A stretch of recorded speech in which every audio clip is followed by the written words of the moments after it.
Bagaimana seorang narapidana dengan IQ 150 melarikan diri dari penjara? Pertama, ketika penjara membagikan persediaan, mintalah pasta gigi kepada penjaga. Ketika ia kembali, ia memeras pasta gigi ke piring. Kemudian ia mencampurkan beberapa bedak ke dalam nampan. Sesuaikan rasio dan aduk dengan pensil. Dan kemudian Anda meremasnya di tangan Anda seperti ini. Dan begitulah hasil cat latex mint yang keluar. Ia kemudian menempelkan cat emosi buatan sendiri pada dinding. Ia mendapati bahwa hal itu melekat dengan sangat baik. Tetapi satu-satunya kelemahan adalah warnanya benar-benar salah. Tetapi itu bukan masalah baginya, karena hiburan yang biasa diberikan penjara adalah catur dan poker, dan kritiknya adalah permen warna-warni ini. Hal ini memberinya inspirasi seketika, setelah menipis dinding sebelumnya. Ketika ia menang, yang biru dan hijau. Ketika ia kembali, ia mengeluarkan sebuah kantong plastik, dan memuntahkan permen dari mulutnya, dan memeras pasta gigi ke dalamnya, taruh di wastafel dan rendam dalam air panas. Dalam waktu singkat, plester dengan warna yang persis sama dengan warna dinding sudah siap. Sejak saat itu ia mulai membeli dalam jumlah besar. Ketika ia menang, ia mengatakan bahwa ia hanya menyukai dua rasa ini. Langkah berikutnya adalah mengerjakan alat untuk jailbreak. Ia menyentuh strip logam pada ventilasi dengan tangannya. Rasanya seperti ketebalan yang tepat. Kemudian ia mengambil cangkir teh itu dan menjatuhkannya. Begitu ia memegangnya, ia mulai menggali sedikit ke dalam dinding. Tetapi, ini bukan hanya soal daya tahan tubuh. Tetapi ini bukan hanya pekerjaan ketahanan. Jadi, ia harus menggunakan mortar untuk menutupi tempat pelarian setelah setiap penggalian. Tetapi setiap hari ia selalu gelisah. Akan menjadi bencana jika suatu hari dia terungkap. Untuk mempercepat pekerjaan,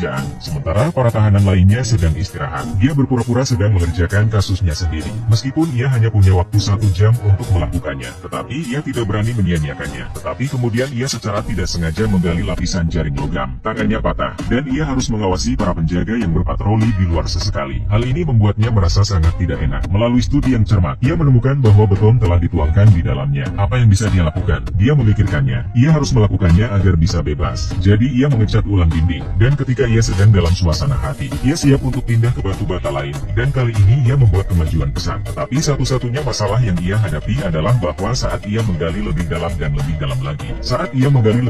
lebih dalam lagi, ia kehabisan alat untuk membobol penjara. Ia tidak punya pilihan selain menunggu sampai ia mendapatkan perbekalannya lagi. Dia menyelinap kembali sapu, tentu saja bukan untuk membersihkan, malahan, ia harus melepaskan kawat kecil dari bagian atas. Ikat kedua batang logam bersama-sama, ujungnya kemudian digulung menjadi bentuk liter untuk bertindak sebagai pegangan. Ini akan membuat jailbreak berjalan lebih cepat.